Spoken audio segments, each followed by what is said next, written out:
Hubungan Jokowi dan PDIP kian memanas. Terakhir, PDIP menyebut Jokowi dan anaknya Gibran Rakabuming Raka bukan lagi kader.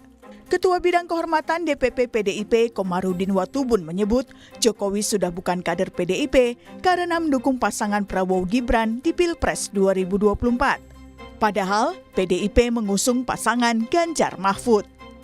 Komarudin juga menyatakan Gibran sudah tidak lagi menjadi kader PDIP sejak memutuskan menjadi calon wakil presiden Prabowo. Seperti apa? Masih statusnya sebagai kader, Pak. Statusnya sebagai kader. Siapa?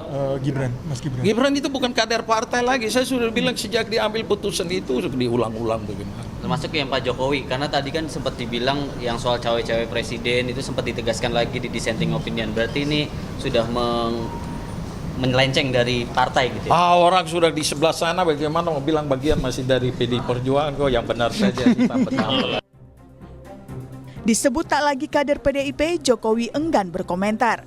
Jokowi hanya mengucapkan terima kasih. PDIP mengatakan bahwa Bapak bukan bagian dari partai PDIP lagi. Namanya sudah. Benar nggak, Pak? Terima kasih. Ada peluang ketemu sama Pak Subeka nggak, Pak? Masih, Pak. Sementara putra Jokowi yang juga wali kota Solo, Gibran Rakabuming Raka, mengaku tidak mempermasalahkan statusnya di PDIP. Itu menyatakan bahwa Pak Jokowi dan Mas Gibran bukan lagi bagian dari partai, Mas. Ya udah, nggak apa-apa. Mungkin kalau dengan itu ada partai yang baru mungkin yang untuk berat-berat. Belum ada pembahasan ke situ ya. Tunggu aja nanti. Bapak juga belum membahas soal itu juga, Mas. Saya tidak tahu ya. Tanyakan ke beliau sendiri. Tapi tanggapan Mas Gibran bahwa ini kan semacam kayak dipecat dari partai gitu. Sempat ada rasa kecewa gitu mungkin. Nggak apa-apa, dipecat ya nggak apa-apa. Ya, makasih. Lalu muncul pula pertanyaan, kemana Jokowi dan keluarganya setelah tak lagi menjadi kader Banteng? Partai Golkar pun disebut-sebut sebagai bakal rumah baru Jokowi.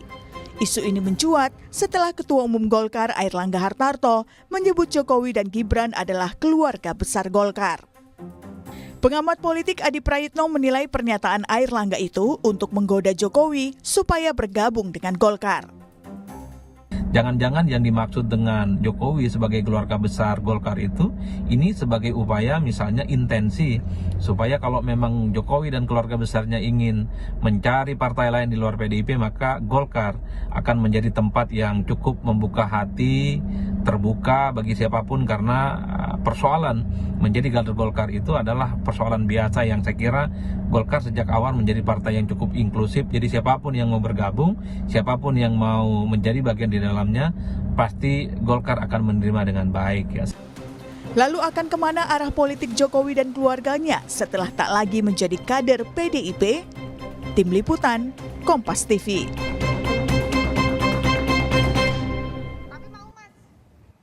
Saudara, PDI Perjuangan menyebut Joko Widodo dan putra sulungnya Gibran Rakabuming Raka yang juga saat ini menjadi wakil presiden terpilih bukan lagi kader partai itu. Hubungan ini semakin mempertegas panasnya hubungan PDI Perjuangan dengan presiden dan juga keluarganya. Lalu akan berlabuh kemana Jokowi dan keluarganya setelah tidak lagi menjadi kader PDI Perjuangan? Kita akan bahas dengan sejumlah narasumber. Ada politisi PDI Perjuangan yang tersambung melalui sambungan Zoom, Ciko Hakim, serta Ketua Jokowi Mania Emmanuel Ebenezer, dan pengamat politik dari Universitas Al-Azhar Indonesia, Ujang Komarudin. Selamat pagi Bapak-Bapak. Selamat pagi. Selamat pagi, Kang Radin. Ya, Pagi. saya ke Bung Ciko dulu nih. Bung Ciko, kalau dibilang kemarin oleh Pak Komarudin Watubun ya, sebagai jajaran DPP PDI Perjuangan, ini kalau sudah ada di sebelah sana katanya, ini ya sepertinya sudah tidak lagi jadi kader PDI Perjuangan. Tapi saya ingin tanyakan atau tegaskan, tepatnya kapan resminya Jokowi dan Gibran ini tidak jadi lagi kader PDI Perjuangan, Bung Ciko? Saya rasa secara administratif ya saya sendiri kurang tahu pasti. Tetapi kembali lagi ini bukan hal yang aneh kalau apa yang disampaikan oleh senior saya, Bung Komarudin Watubun. Agak aneh apabila kita mengatakan bahwa kedua orang tersebut masih berada di dalam naungan PDI Perjuangan justru. Kita ini kan bukan dalam tanda kutip ya, bukan sadomasokis, orang yang sudah dihianati, ditinggal, disakiti, lalu kita tetap ingin bersama itu saya rasa suatu hal yang tidak baik juga gitu. Nah, yang kedua tentunya PDI Perjuangan mempunyai karakter yang salah satunya yang diutamakan adalah kedisiplinan kader. Kedisiplinan internal kami itu sangat penting, kesetiaan, loyalitas dan lain-lain. Dan ini tercermin dari apa yang disampaikan Bung Komarudin tadi. Nah, yang ketiga, alangkah hinanya kami apabila kami sudah berpisah jalan dalam sebuah kontestasi yang begitu besar. Kontestasi Pilpres ini kan adalah kontestasi terbesar dalam sebuah demokrasi gitu.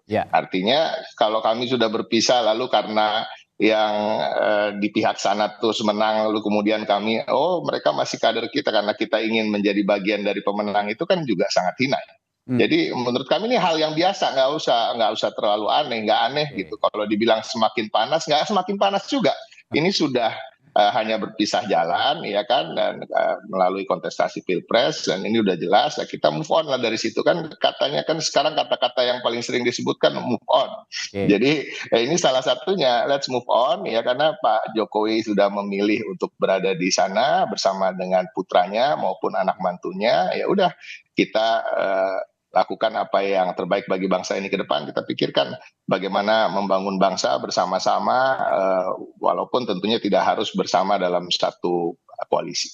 Oke, Bung Noel, saya menyimak pernyataannya Bung Ciko tadi sepertinya memakai diksi yang paling tinggi sepertinya. Alangkah hinanya begitu kalau kita sudah disakiti, sudah merasa dikhianati juga, tapi masih mengakomodasi kepentingan ataupun keanggotaan Pak Jokowi beserta keluarganya. Dalam hal ini kalau saya lihat bukan hanya Gibran Rakabuming Raka ya, tapi juga ada menantunya Bobi Nasution yang pada kala itu juga diusung oleh PDI Perjuangan sebagai wali kota di Medan.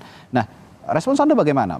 Ini diksi yang sudah memang sepertinya tidak bisa lagi diperbaiki hubungannya. Kalau Anda sebagai orang yang mengikuti sosok Presiden Jokowi sejak 2014 lalu 2024, bagaimana Anda melihatnya? Sekali lagi Pak Jokowi berkali-kali menyampaikan bahwa PDIP itu partai yang melahirkan dia. Bu Mega itu adalah sosok orang tua ideologi dia. Nah, kalau seandainya ada diksi yang pengkhianatan dan sebagainya, saya rasa nggak ada yang dihianati. Partai besar, partai yang basis ideologis, selama hal yang sangat ideologis tidak ada yang dihianati, sebetulnya apa yang harus dibilang pengkhianatan gitu loh. Dalam kontestasi demokrasi, apa yang dilakukan Pak Jokowi adalah bagaimana membangun kualitas demokrasi kita semakin baik. Jangan sampai membangun kesan partai besar yang seharusnya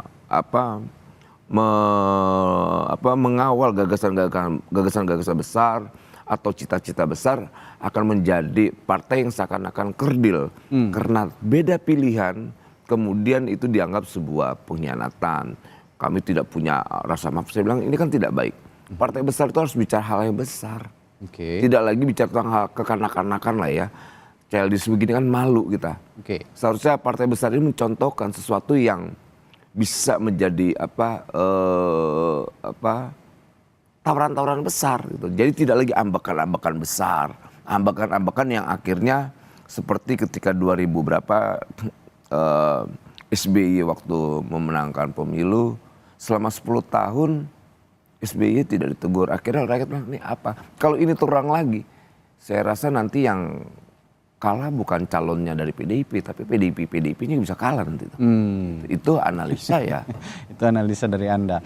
Tapi oke lah, ini suatu proses demokrasi yang biasa sebenarnya, bahwa Pak Jokowi dan juga keluarganya punya afiliasi yang berbeda pada saat Pilpres dengan partai yang mengusungnya pada saat Pilpres juga sebelumnya, dan di pilkada-pilkada ya dengan keluarga-keluarganya. Ini kan beda afiliasi, itu menurut Anda berarti hal yang lumrah meskipun partainya tidak mendukung salah satu pasangan calon misalnya.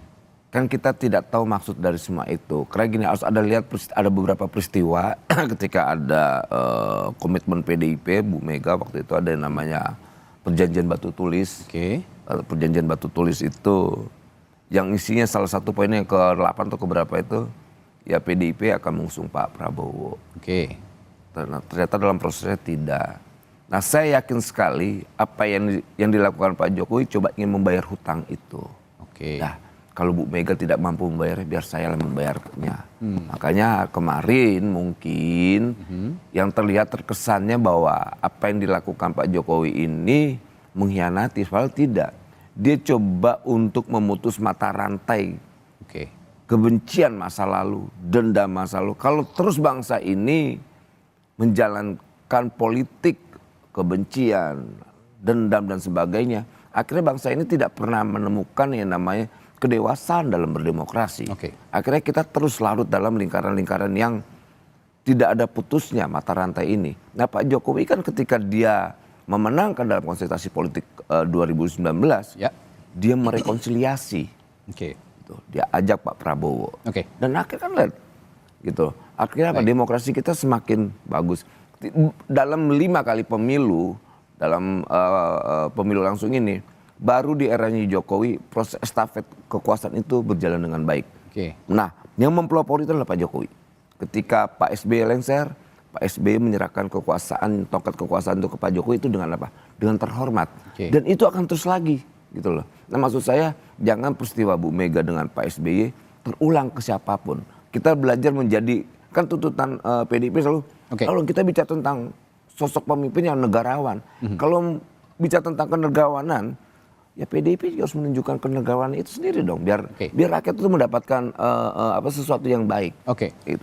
Dengan pernyataan ini saya punya pertanyaan menarik juga buat Kang Ujang nih. Kang Ujang tadi kalau Bung Ciko mengatakan PDIP ya merasa dikhianati lah, merasa ditikung begitu di belakang.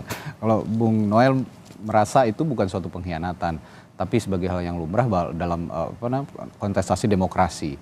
Dan di sisi lain juga tadi Bung Noel mengatakan bahwa ini hanya mewujudkan apa yang sudah dijanjikan pada saat sebelumnya itu ada poinnya. Perjanjian batu tulis. Tapi saya ingin tanyakan begini, Kang Ujang. Adakah peristiwa politik dimanapun, di Indonesia maupun di luar Indonesia begitu, ketika ada seorang kader yang dibesarkan oleh partai tapi berbeda afiliasi saat momen politik begitu, tapi setelah itu bisa jalan bersama lagi? Begitu kira-kira. Ada nggak peristiwa seperti itu? Contohnya? Kalau kita lihat di luar negeri jarang ya. Tapi jarang ya? Lihat di Indonesia kan politiknya serba kemungkinan. Jadi tidak ada politik yang baku, format tertentu yang dia ketika misalkan suatu saat dia ketemu lalu sampai seterusnya bertemu. Jadi campur saja, jadi artinya dinamis. Nah, dalam konteks itu saya melihat kembali kepada hubungan gitu ya Pak Jokowi dengan Ibu Mega. Kan sebenarnya gini Kang Radi, saya sudah analisa jauh-jauh hari sejak 2 tahun yang lalu mengatakan bahkan termasuk di meja Kompas juga ini, saya katakan yang didukung oleh PDIP belum tentu didukung oleh Pak Jokowi ketika itu, dan fakta dan kenyataannya seperti itu. Nah, tadi ada perdebatan antara Bang Noel dengan Bang Ciko gitu. Tentu dengan persepsi yang masing-masing punya argumen dalam konteks itu. Nah, kalau saya melihat begini, PDIP punya kepentingan, Pak Jokowi juga punya kepentingan. Nah, di tengah jalan saya melihat ada ketidaknyamanan Pak Jokowi ketika itu. Dan saya sudah selalu katakan, bagaimana misalkan gestur Pak Jokowi itu ketika ada di PDIP tidak nyaman. Lalu tetapi ketika ada di partai yang lain itu sangat nyaman, misalkan dengan Golkar. Makanya ketika ada pernyataan dari Pak Komarudin bahwa Pak Jokowi dengan Gibran bukannya kader lagi, ya, lalu disambut oleh Pak Erlangga ya kan, terbuka ya untuk masuk Golkar. Memang dari dulu hubungannya sudah tidak kurang bagus, kurang harmonis dengan PDIP sebelum pemilu pun. Ditambah-tambah setelah pemilu. Makanya oleh karena itu saya melihat, tapi di Golkar pun saya menganalisa, ya ada batasan juga menjadi kader itu. Artinya menjadi kader silahkan, tapi menjadi ketua umum ya jangan dong. Karena ada aturan-aturan juga yang harus dipatuhi. Karena ini menjadi penting. Artinya ada garis juga, Bang Radi, bahwa kita berpolitik di kita itu mestinya, kalau saya sih melihat ya, harus berbasis kepada bukan hanya kepentingan, tetapi berbasisnya adalah platform, ideologis, visi misi. Program ini yang harus dikembangkan sebenarnya, sehingga apa? Nah, yang kedua catatan saya, demi bangsa gitu ya, kita tidak mau juga mengulang bahwa tokoh bangsa selalu berkonflik. Ya silahkan, beda dukungan, kekecewaan, apapun itu namanya gitu, pasti akan terjadi. Dan kita melihat 5 kali pemilu 2004 hingga 2024 Pak SBY dengan Ibu Mega tidak pernah akur. Nah ini kan menjadi, mohon maaf kalau saya boleh mengatakan, ini kan contoh yang kurang baik bagi kami anak-anak muda bangsa Indonesia, bahwa sejatinya beliau orang-orang hebat, tokoh besar bangsa ini yang menjadi teladan. Nah oleh karena itu ke depan saya menginginkan kita semua lah ya, Ibu Mega, Pak Jokowi menjadi teladan. Sekencang apapun perbedaannya gitu ya, sekuat apapun konfliknya, tetapi bukan berarti mereka adalah tokoh-tokoh bangsa yang tidak mohon maaf tadi tidak dewasa, tidak berjiwa negarawan. Nah kita harapkan beliau berdua, saya meyakini memiliki jiwa kenegarawanan itu. Nah jiwa negarawan itu adalah, kalau bahasa saya, mengutamakan kepentingan bangsa di atas semuanya. Dan saya meyakini gitu itu dimiliki oleh Bu Megawati dan Pak Jokowi. Tapi secara ideologis maupun secara personal begitu, ada efek khusus nggak Kang Ujang untuk Presiden Jokowi atau sosok Jokowi secara pribadi ketika PDIP sudah menyatakan wah beliau bukan kader kami lagi gitu. Ada efeknya pada Jokowi? Ya secara psikologis pasti, dan Pak Jokowi sudah membaca sejak lama. Ketika Pak Jokowi misalkan punya pilihan sendiri, artinya punya dukungan sendiri kepada Pak Prabowo Gibran, itu sudah ada batas kalau menurut hemat saya. Nah disitulah sebenarnya Pak Jokowi sudah paham apa yang harus dilakukan. Dan dalam konteks itu sebagai presiden dan sebagai tokoh bangsa sudah memaklumi bahwa apa yang dilakukan itu ya pasti punya konsekuensi, punya impact, punya dampak. Dan tadi makanya disambut oleh Golkar, bahkan PAN juga ya. Sebelumnya juga menyambut juga, terbuka kalau Pak Jokowi mau jadi kader PAN ya akan masuk.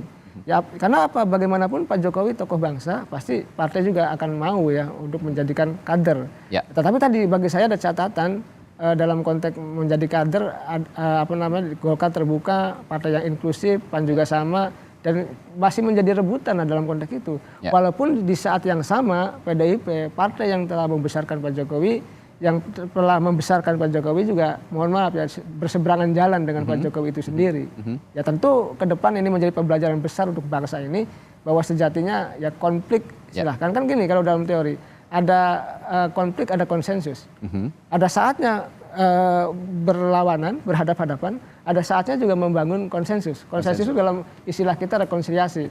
Nah ini ya ke depan yang harus kita bangun agar memang tadi menjadi sejarah yang tercatat yang baik bagi bangsa ini. Kalau kata Kang Ujang tadi Pak Jokowi seorang tokoh bangsa, tapi saya juga menganggap Ibu Megawati seorang tokoh bangsa juga, sama-sama begitu ya, sepakat ya.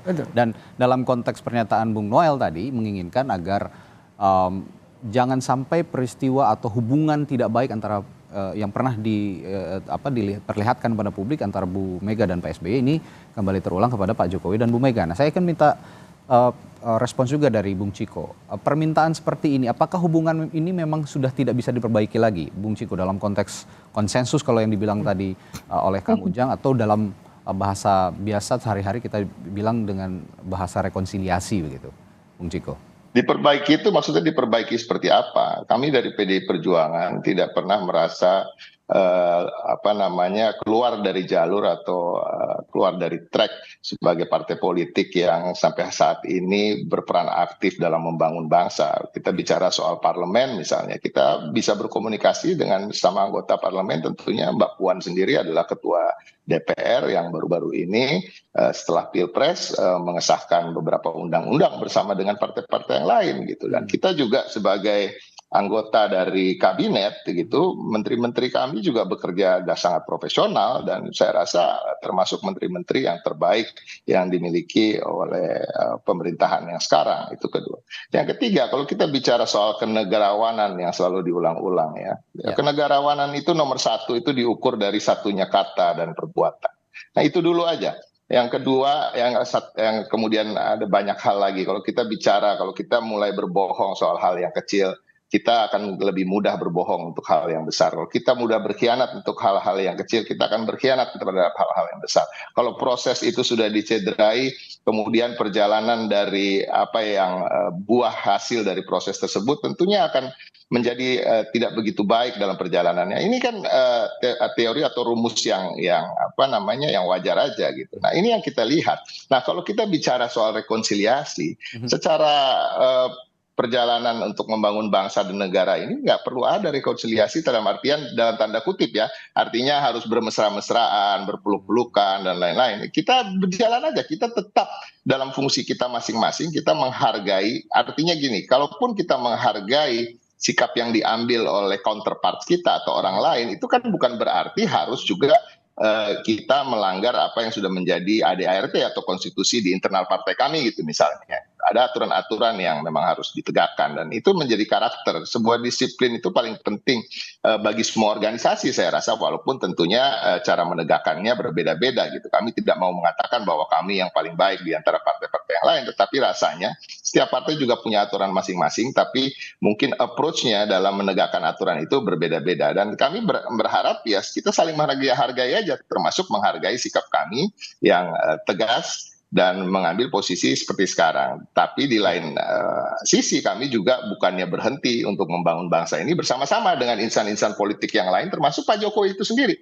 Walaupun nih ya, kalau saya ingin menyatakan, walau kita let's say menggugat di Mahkamah Konstitusi, kita menggugat sesuatu di PT UN, itu bagian dari apa yang diperbolehkan dalam koridor demokrasi kita. Jadi jangan semua hal yang kita anggap kalau perbedaan pendapat itu menjadi artinya kita bermusuhan dalam artian kita punya dendam yang begitu kesumat sehingga kita akan mensabotase perjalanan atau pembangunan bangsa ini. Nggak mungkin. Itu yang nomor satu itu kan, kesetiaan kita pada NKRI dan Pancasila itu sendiri. Baik, ya saya percaya PDI Perjuangan tetap akan mengambil peran untuk membangun bangsa meskipun saat ini pemimpinnya bukan yang menjadi usungan PDI Perjuangan nanti 5 tahun ke depan. Tapi masyarakat kita punya tipikal melihat sesuatu itu berdasarkan citra begitu, Bung Ciko. Dan citra yang dibangun, ya kita sudah ada contoh Bu Mega dan Pak SBY hubungannya sampai saat ini belum terlalu baik. Nah, kalau Anda mengatakan tadi rekonsiliasi tidak selamanya harus berpelukan di depan publik gitu ya, bermesraan. Tapi itulah yang sepertinya kadang-kadang ingin dilihat publik gitu. Nah, bagaimana Anda mewujudkan atau mencitrakan PDI Perjuangan ini tidak lagi ada dendam, tidak ada lagi sakit hati begitu kepada sosok Jokowi, apa yang akan diwujudkan? Tapi jangan dijawab dulu ya Bung Ciko, kami akan tanyakan ini kepada Anda setelah jeda di Sapa Indonesia Pagi. Kembali di Sapa Indonesia Pagi, tadi sebelum jeda saya sempat bertanya kepada Bung Ciko. Tadi Bung Ciko mengatakan ya rekonsiliasi itu tidak harus berpelukan gitu ya, bermesraan selalu di hadapan publik. Tapi saya tadi bikin disclaimer juga bahwa sepertinya tipikal masyarakat Indonesia ini melihat sesuatu dari citra yang dibangun oleh tokoh atau persona. Nah, kalau mengacu kepada hubungan Bu Mega dan Pak Jokowi saat ini yang sepertinya masih belum akan ada tanda-tanda bertemu begitu ya, atau berjabat tangan setelah kontestasi Pilpres. Nah, bagaimana Anda menyikapi ini dan bagaimana mewujudkan atau memberikan pemahaman kepada publik bahwa sebenarnya memang PDI Perjuangan dan Bu Mega tidak punya intensi yang dendam kepada Pak Jokowi dan juga sakit hati begitu. Kira-kira bagaimana Bung Ciko? Caranya tentunya mengubah tradisi atau cara berpikir masyarakat yang melihat hanya mengedepankan citra atau image gitu ya, dan mulai melihat sesuatu yang substantif, apalagi kalau kita bicara soal politik dan demokrasi. Kalau kita melihat semua hanya dengan paparan dengan apa yang kita lihat sebagai image atau citra, kadang-kadang kita juga akan terjerumus ketika memilih calon presiden misalnya. Kalau kita melihat calon presiden yang seakan-akan merakyat, ternyata tidak, ternyata ingin kekuasaan yang begitu lama. Ini kan salah satu contoh itu salahnya kenapa kita selalu hanya melihat sesuatu dari citra saja. Kita harus melihat hal-hal yang sifatnya substantif. Substantif salah satunya apa? Kalau kita bicara di parlemen, apakah anggota-anggota parlemen dari PDI Perjuangan dan kemudian dari Partai Demokrat tidak pernah bekerja sama, apa tidak pernah bertegur sapa, apa tidak pernah bersama-sama menggodok undang-undang yang kemudian sepakat untuk mengesahkannya. Nah, ini kan hal yang substantif, itu aja yang dilihat. Kalau kita bicara hubungan person to person, tentunya kita juga tidak bisa berharap 100% apa yang kita inginkan, apa yang ideal. Tapi kalau kita bicara hal-hal yang substantif, hal-hal yang membangun bangsa ini bersama, saya rasa tidak ada permasalahan yang mendasar di antara semua partai politik yang berada di Indonesia, khususnya yang berkiprah di parlemen. Ya, itu yang akan diberikan pemahaman kepada masyarakat itu ya dari PDI Perjuangan. Jadi tidak semuanya citra itu juga bisa memberikan efek positif. Tapi bagaimana kita juga sama-sama membangun bangsa tanpa harus berjalan beriringan, itu akan juga bisa menjadi sesuatu yang positif tentunya untuk bangsa begitu. Dan kita harus mulai mengedepankan hal-hal yang sifatnya substantif. Substantif. Oke, baik. Saya beranjak ke pertanyaan lain, Bung Noel. Kalau tadi kita berbicara hubungan Bu Mega dengan Pak Jokowi begitu. Tapi saya yakin Anda berada di belakang Pak Jokowi bukan hanya latar belakang partai politik Pak Jokowi, tapi apa yang menjadi ideologi Pak Jokowi. Nah, kalau Pak Jokowi pindah partai misalnya, atau sekarang kan sudah dikait-kaitkan dengan Partai Golkar gitu. Anda punya respon khusus soal ini jika memang nanti Pak Jokowi berparpol lagi, ada label parpol lagi gitu. Soal pilihan Pak Jokowi berparpol lagi atau tidak itu kan hak politik beliau ya. Oke. Gitu. Karena itu juga diinin oleh undang-undang, setiap warga negara punya hak memilih dan dipilih. Oke. Nah, kemudian dia punya pilihan-pilihan politiknya, itu menurut saya sah-sah saja. Sama halnya kayak saya pernah mendukung Mas Ganjar, kemudian saya mendukung Pak Prabowo. Loh, itu hak politik saya yang dilindungi oleh konstitusi. Terkecuali kita masuk pada negara yang sangat otoritarian ya, atau ideologinya ideologi tunggal.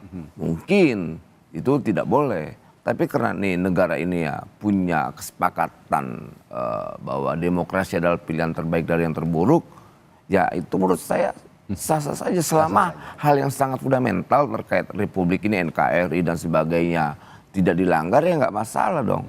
Toh kita tetap di bawah naungan Republik ini, terkecuali Pak Jokowi selesai lantas dia lebih memilih negara luar gitu, atau salah satu negara. Nah itu baru itu pengkhianatan terhadap cita-cita Republik ini, kan tidak. Dia mau kemana, misal kayak anak gitu, dia punya anak, ya biarin aja, dia mau main ke tetangganya, mau main kemana, kan nggak bisa harus di rumah aja, biar apa, perkembangan otaknya ada. Kalau terus di rumah-rumah terus kan mumet otaknya.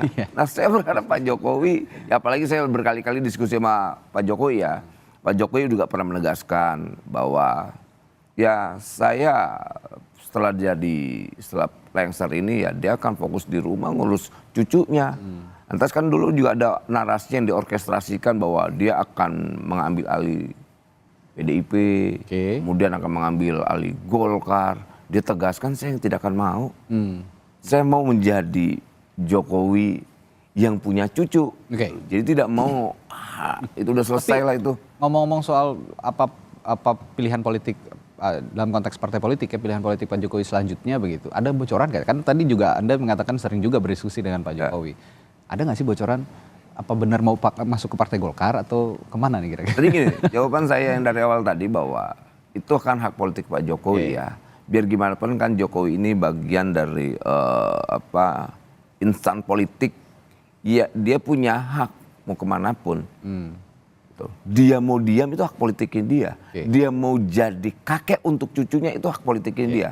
Nah kalau kita bicara tentang dia berpartai, ya itu tergantung dia juga. Itu kan hak politiknya nggak boleh kita batasi. Kalau kita sepakat bahwa demokrasi sangat melindungi pilihan-pilihan politik warga negaranya. Nah ketika Pak Jokowi sudah menjadi tidak lagi menjadi presiden, dia kan menjadi warga negara biasa. Ya kan? Dia punya hak politik dong untuk menentukan pilihan-pilihan politiknya kayak gitu loh. Oke, Kang Ujang, pertanyaan saya selanjutnya, tadi juga saya sempat menyinggung bahwa Pak Jokowi punya ideologi sendiri sebenarnya di balik apapun pilihan partai politik yang akan dimasukinya nanti begitu, akan menjadi anggota partai politik manapun, tapi sepertinya Pak Jokowi punya ideologi sendiri. Nah, kalau melihat track record Pak Jokowi dulu kan harus memahami ideologi PDI Perjuangan gitu ya selama beberapa tahun sampai akhirnya sampai saat ini hubungannya juga sudah tidak baik, sepertinya juga tidak jadi kader lagi begitu ya. Tapi kalaupun nanti Pak Jokowi memilih salah satu partai politik, tentu saja partai politik juga punya ideologi. Itu mana partai politik yang pas, atau apakah partai politik juga harus menyesuaikan dengan ideologinya Pak Jokowi? Ya kalau saya melihat yang pas kalau kita lihat dari partai politik yang ada ya, katakanlah yang sudah menyambut ya, yang menyambut dulu lah ada PAN dan Golkar. Yang lebih pas ya Golkar. Kenapa? Pertama, Golkar partai besar. Partai yang punya sejarah panjang ya Republik ini gitu. Yang kedua, ideologinya sama, nasionalis. Ya nasionalis, jadi Pak Jokowi juga nasionalis. Nah, yang ketiga di Golkar ini banyak juga para pengusaha di situ, selain para aktivis.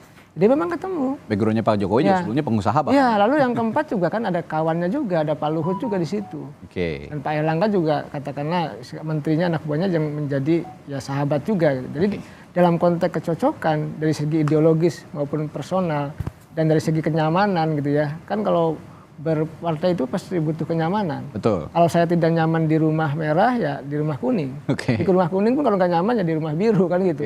Jadi dalam konteks itu penting dimanapun soal kenyamanan itu.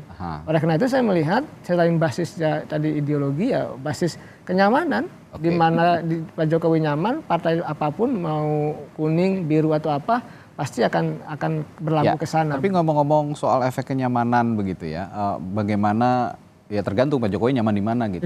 Tapi ada juga kadang ada efek timbal balik. Nah, kalau saya pertanyaan selanjutnya apa? Jika Jokowi ke Golkar, apa efek timbal balik yang positif untuk keduanya kira-kira? Ya kan begini Bang, kalau kita bicara Golkar ya, dulu itu di Golkar pasca reformasi, kalau kita analisa ke belakang gitu ya, untuk menjadi ketua umum Golkar itu ada syarat-syarat tidak tertulis. Itu butuh dukungan RI 1. Ya. Nah, Pak Jokowi. Jadi Golkar itu iya pasti itu. Nah, makanya kelengketannya sangat dekat. Nah, apa timbal balik gitu ya, kita saling menguntungkan. Ya tentu Pak Jokowi tokoh besar, ya kan, tokoh bangsa yang dibutuhkan oleh Golkar. Di saat yang sama Golkar juga sudah menjadi jangkar politik di pemerintahan Pak Jokowi. Juga sangat loyal dan sangat setia mengawal perjalanan pemerintahan Pak Jokowi. Saya melihat seperti itu imbal baliknya ya. Imbal baliknya jadi sama-sama ya punya apa namanya simbiosis mutualisme. Ya, saya melihat seperti itu. Oke, saya kembali ke Bang Ciko. Kemarin Ketua Bidang Kehormatan DPP PDI Perjuangan kan Pak Komarudin Watubun menyebut ya Jokowi sudah tidak lagi kader karena dukung Prabowo Gibran gitu kalanya. Tapi ini apakah menjadi satu-satunya alasan? Saya pengen tahu juga nih dari PDI Perjuangan apakah ini jadi satu-satunya alasan bahwa berbeda dukungan afiliasi politik begitu untuk tidak lagi menganggap Pak Jokowi sebagai kader PDI Perjuangan atau ada alasan lain? Tentu ada alasan-alasan lain, tapi saya rasa itu sudah cukup menjadi alasan yang utama ya sebagai partai politik. Tentunya kita di ADRT kita jelas, kita harus satu suara dari atas ke bawah ketika kita sudah memutuskan sesuatu di internal partai kami gitu. Jadi dan ini saya rasa hanya alasan-alasan lain itu kan hanya aksesoris saja, tetapi ya alasan yang paling utama ya tentunya perbedaan dalam dukungan terhadap siapapun itu dalam suatu kontestasi demokrasi. Nah yang kedua kita bicara, saya tadi senang apa yang dikatakan oleh Noel bahwa Pak Jokowi sepertinya akan lebih mengedepankan kehidupan pribadinya ke depan. Ya mudah-mudahan itu terlaksana. Jadi kita bisa move on lah untuk berbicara lagi soal hal-hal ini ya. Dan kita bisa membangun bangsa ini ya kan. Bagaimana kita melihat ke depannya, kita selesaikan aja Pak Jokowi memang itu yang paling tepat karena memang sebagai presiden itu kan memang cuma 2 periode, kontraknya begitu. Itu kontrak kerja antara seseorang dengan negara. Nah, kita harus bisa menerima itu sebagus apa, seburuk apa kalau memang dia dipilih 2 kali ya sampai selesai lah. Dan setelah selesai ya sudah gitu. Kalau suatu hari mau diminta nasihatnya oleh berbagai anak bangsa ya silahkan aja. Nah kita harapan kita memang ke depan kita membiasakan bahwa memang kontrak menjadi presiden itu hanya 2 periode dan tidak perlu ada upaya-upaya untuk memperpanjang atau kan melakukan pelanggengan kekuasaan melalui dinasti yang dipaksakan dan lain-lain. Kita berkaca lah pada negara-negara demokrasi yang lebih maju dan ke depan mudah-mudahan ini yang akan terjadi walaupun memang makin saya lihat melambat ya kita menuju demokrasi yang lebih baik, tetapi kita harus optimis dan salah satunya yaitu tadi membiarkan Presiden Jokowi untuk pensiun dan kembali ke Solo dan betul-betul memegang kata-kata yang dia sampaikan ke Noel gitu. Jangan sampai Noel juga dibohongin juga lagi. Oke. Tapi kalau kata Anda tadi kan ya mengurus cucu itu menjadi kegiatan sepertinya yang di masa yang akan datang setelah tidak lagi menjabat sebagai presiden gitu kira-kira. Tapi kan untuk memberikan nasihat-nasihat kepada pemerintahan yang saat ini nanti akan bergulir gitu itu tidak masalah. Tapi betul, pasti nggak masalah. Kita sebagai rakyat biasa aja nggak masalah. Ya, tapi di situ tetap ada putranya jadi wakil presiden gitu kira-kira. Nah ini bagaimana Anda melihatnya kalau tadi kata-kata Bung Noel sepertinya tidak akan ada intervensi juga lah kepada pemerintahan saat ini karena mau fokus menikmati hari tua lah, kasarnya begitu kira-kira. Bagaimana kalau saat ini juga masih ada posisinya anaknya sebagai wakil presiden terpilih nih? Gini loh, saya justru saya melihat apa yang dilakukan oleh para pendukung Prabowo Gibran, Mas Noel nih ya, masih juga terus-terus membicarakan Pak Jokowi dan lain-lain dan kiprahnya ke depan, tapi jarang sekali membicarakan soal Gibran. Saya rasa Gibran juga mulai terusik nih sebagai anak muda yang dibilang ya kan mempunyai pemikiran sendiri, ya kan mempunyai kapasitas sebagai wakil presiden dan lain-lain. Saya rasa kita harus mulailah bagaimana bicara apa yang akan dilakukan Gibran ke depan gitu. Apakah betul memang Gibran mau istilahnya dijadikan satu renceng terus dengan bapaknya? Saya rasa nggak pas, apalagi masyarakat katanya yang 58% itu ya kan memilih Prabowo Gibran, bukan memilih Jokowi lagi gitu. Kita ke depan kita lihat itu aja lah. Dan saya masih berpegang dengan apa-apa yang disampaikan oleh Noel, apa yang disampaikan Pak Jokowi ke Noel, ya mudah-mudahan Pak Jokowi nggak bohong ke Noel gitu aja. Oke, nah ini saya selanjutnya nanya juga nih ke Bung Noel. Anda sekarang kan berada di belakang Prabowo Gibran juga lah ya, begitu ya Bung Noel, dengan garis pilihan afiliasinya Pak Jokowi juga. Nah tadi sempat disinggung, berharap itu tetap terwujud. Jadi Gibran akan menjadi Gibran yang bukan disetir semata-mata oleh Pak Jokowi sebagai ayahnya gitu loh. Anda melihat karakter Gibran dan Pak Jokowi apakah punya perbedaan atau justru sepertinya akan berjalan seperti Pak Jokowi yang menjadi presiden 10 tahun belakangan ini? Iya, anak itu pasti sedikit mewariskan watak bapaknya lah, itu pastilah ya kan. Ya, saya rasa Mas Gibran ini sosok anak muda yang ya saya masih punya keyakinan lah. Dia sosok yang bisa membawa aura anak muda, milenial. Semoga ini menjadi harapan. Jadi saya tidak terlalu mengkhawatirkan atau sedikit pesimis terhadap sepak terjang Mas Gibran ketika nanti menjadi wakil presiden. Saya yakin dia punya otoritas cara berpikir ya. Tidak mungkin dia punya terlalu dibawa bayang-bayang orang tuanya. Ini bukan anak kecil ya, kayak kemarin yang di PDI sampaikan tuh, dibilang anak ingusan dan sebagainya. Dia anak yang tumbuh besar dan punya keberanian menurut saya.